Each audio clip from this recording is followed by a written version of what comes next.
Hey everyone, I'm Kaylee and I'm here with another video. So I'm an INFJ 9 Wing 1 and today we're going to be talking about Myers-Briggs versus the Enneagram.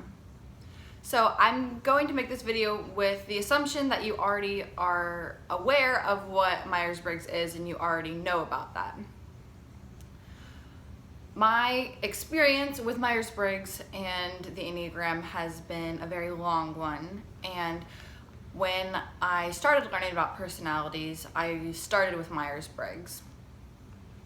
I felt like after a while, I reached a point where there was nothing else to learn.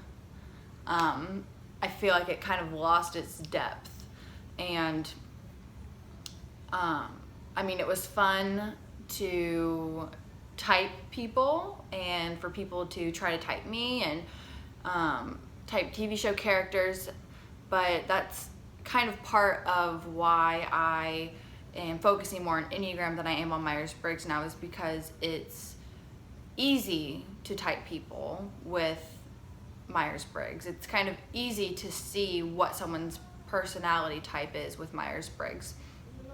And it's more difficult with Enneagram, and you really shouldn't type other people with Enneagram, and that's because it's really, really difficult to. So with like TV show characters and stuff, it's a lot more simple, but the Enneagram goes a lot more in depth with personality, and I think it's overwhelming and it can be confusing when you're just getting into it, because when you're coming from a background of Myers-Briggs and you look at this type of personality test, all this information, there's 16 types. How is it going to go more in depth when there's only 9 types?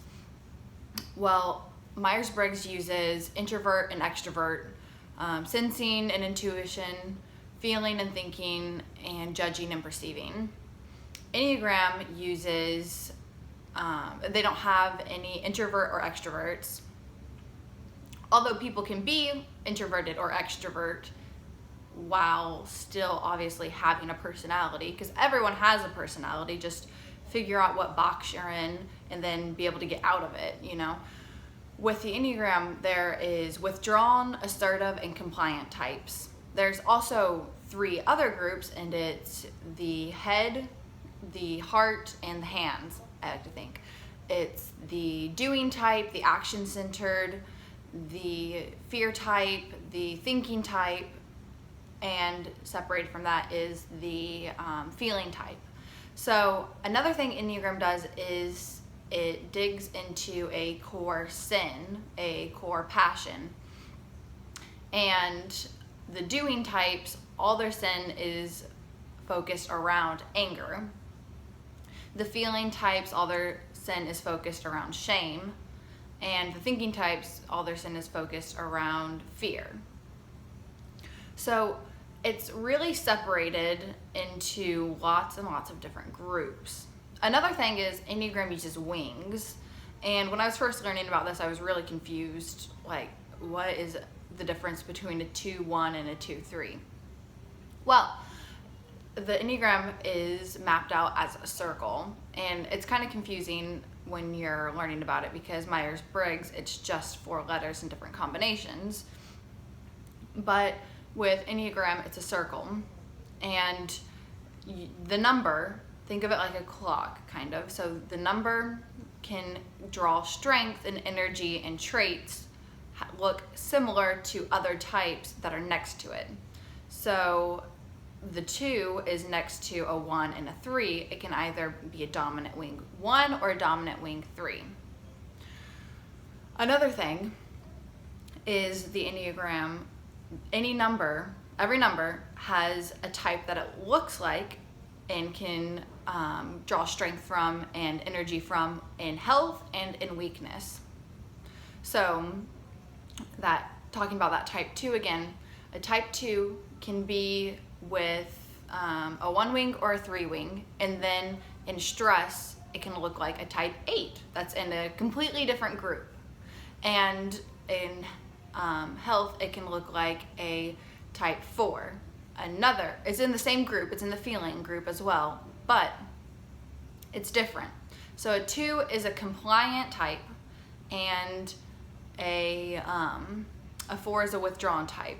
So when a 2 is healthy and when a 2 is thriving in life, they can feel secure enough to withdraw away from people and do things on their own. And there's a lot more things you'll learn about the Enneagram just with watching videos like this one, and reading some books and just talking it out and kind of looking at how the Enneagram is mapped out. But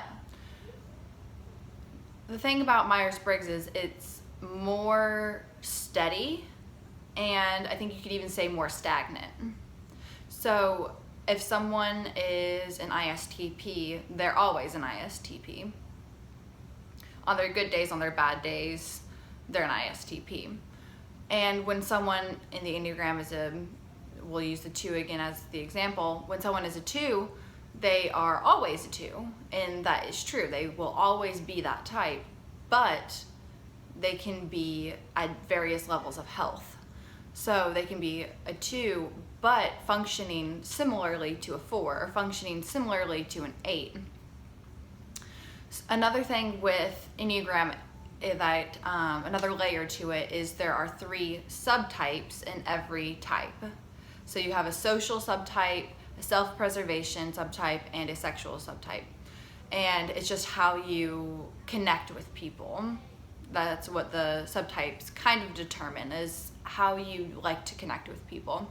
Okay, another thing that makes Enneagram and Myers-Briggs different is Myers-Briggs is people's experience of you, what people experience about your personality. But Enneagram is based in your core motivations and how you experience the world and how you experience things. So with Myers-Briggs, it's not completely absent of depth, okay? It has a lot of depth to it. I think it's a great thing to learn. I think using it with the Enneagram it's a dynamic duo. So Enneagram is really based on your core motivation, and there's a core sin for every type. So each type has a different kind of weakness per se.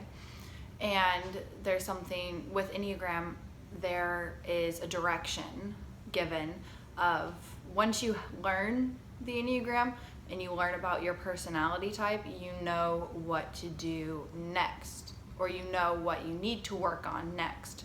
So if a type 1 is going to health, if you want to be more healthy as a type 1, you need to work on trying to be more like a type 7.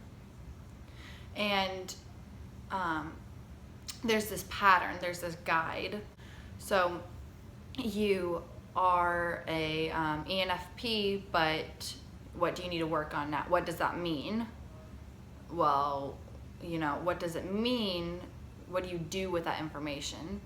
So I'm a 9, I am a doing type, and maybe that's the fault, is I want to know what to do with the information. But I think in order for something to actually be helpful, you need to learn how to apply it to your life. And so I think using Myers-Briggs is really helpful when you're just trying to interact with other people, and when you are trying to type people quickly so you can kind of understand maybe where they're coming from or understand them better. It's easy to type people, whether you should type people or not. Most people do it anyways. And if you keep it to yourself, maybe seeing someone acting a certain way, you can go, oh, I think they're probably an INTJ. I'm not sure, but I think they are. And then in your next interaction, you might go, okay, they're going to value efficiency, so I'm not going to keep doing these things that I think would probably annoy them if I could do these things and put my best foot forward. If you're going to that job interview or something and you want to look good for your job interview, then it would be good to quickly kind of understand the person that you're talking to. But with Enneagram, you can't really do that immediately. A lot of times it's difficult to do that. So you really have to do self-work with the Enneagram. You really have to work on your own, from your own point of view, work on what's going on with you. Not so much charming other people, if I can say. Not so much feeling like you can figure out people that you just meet. Because somebody might look like a type 6 and you go, yeah, I'm pretty sure they're a 6. Later on you find out, no, they're a 1, or no, they're a 2, they're an 8. And so you don't want to change how you're acting to softly manipulate people. You don't want to use any kind of personality stuff to manipulate people or get things out of them. And I think Myers-Briggs kind of teaches you how to do that a little bit. It kind of pushes you in a direction of, well, you need to be like these types. These types are the best. These types are the worst. There's kind of that idea, that mindset with Myers-Briggs of these types are good, these types are bad, these types are whatever. And with Enneagram, you can't do that because you have a connection to all these other types, and the people you love have a connection to these other types, and the people you love are these other types. And so with Myers-Briggs, if you go, I'm never going to spend time with anyone who's an ISFP. I'm just never. I don't like them. I'm not doing it. If you do that with Myers-Briggs, you can almost get away with it. Because it's your experience of people. So you might be interacting with someone who is an ISFP, but that's not your experience of them. But with Enneagram, if you say, I'm never going to talk to someone who's a type 6, type 6s are awful. If you say that, and then you're going to try to stick through with it, you will later on realize, oh my goodness, I didn't realize my mom is a type 6. I thought she was a 2. Oh, never mind. I guess type 6s are all right. So with the Enneagram, you can't exclude a group of people into here are the best and here are the worst. There's less of a box you're being put in because everyone's so connected. All the types are so connected because you have those wings and you have the health and stress. With Myers-Briggs, it's so much easier to just be in your little square, to be in your 4 letters. One of the pros of using Myers-Briggs is you'll be able to type people quickly and easily, and most of the time it's pretty accurate. So if you are trying to make a new friend or something and you kind of want to understand maybe what their type is, then you can use Myers-Briggs really quickly, and you can almost do it without asking that many questions. Enneagram might take months to figure out. You're gonna have to observe for a long time, understanding other people, and you're gonna have to really build a connection with them for most of the types. The assertive types, it's a lot easier to see because they are assertive. That doesn't mean that they're a thinking type. That doesn't mean that they're in Myers-Briggs that they have to be a thinker. Okay, because when you put the two together, ENFP 7 and a INFP 7 are going to look different. I had a friend who was a type 4, but she was an ESFP. And if you know about Enneagram and you know about Myers-Briggs, that kind of is hard to envision. But she was. And I wondered, before I knew she was a 4, I was like, she is a strange kind of 7. Then, getting out of Myers-Briggs a little bit and into Enneagram more, I realized, your ENFPs look like type 7s. That doesn't mean they are type 7s. They have a lot of these, the similar traits as a Myers-Briggs Enneagram 7 and a Myers-Briggs ENFP have a lot of similar traits, but you can be an ENFP and a 4, which seem like opposites. I think if you are into Myers-Briggs and you feel like this just kind of, I feel like I know I am this type, but I feel like I'm kind of left out, or I know about like my type, but I don't really, I feel like I'm still different than them, then if you spend time in the Enneagram, you will understand why, or you might understand yourself better. And you'll understand yourself enough to know why you're feeling that way, why you feel like it doesn't even apply to you, even though you know you are this Myers-Briggs. An example of that I have is Michael Scott is an ENFP 7 from The Office. If you've seen The Office, he's a 7 and he's an ENFP. And if you've seen Parks and Recreation, Tom Haverford is a 7, but he's an ENTP. So they have the same Enneagram, but they are very different characters. One is an ENTP and one is an ENFP. And when you understand and learn about both the Enneagram and Myers-Briggs, and you see these like TV characters, you can really kind of have your eyes opened and understand like, oh, they really have a lot of traits in common, even though I maybe thought they were so different at the beginning.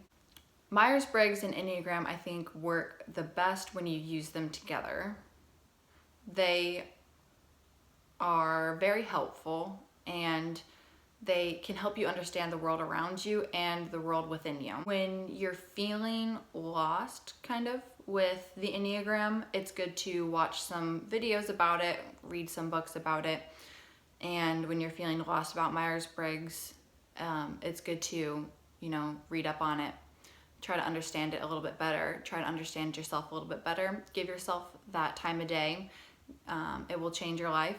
Paying attention to who you are and figuring out who you are is helpful. It really is. And with the Enneagram, it gives you a goal. And it's really good when you use them together, because you can have this, people experience me this way, and this is how I experience them. This is how I see myself. This is how other people see me. Okay, so I hope this information was helpful, and I hope you are understanding a little bit more about the differences and maybe even the similarities of these two types of tests. I'm doing Enneagram coaching now, and I would love to meet you. Thank you.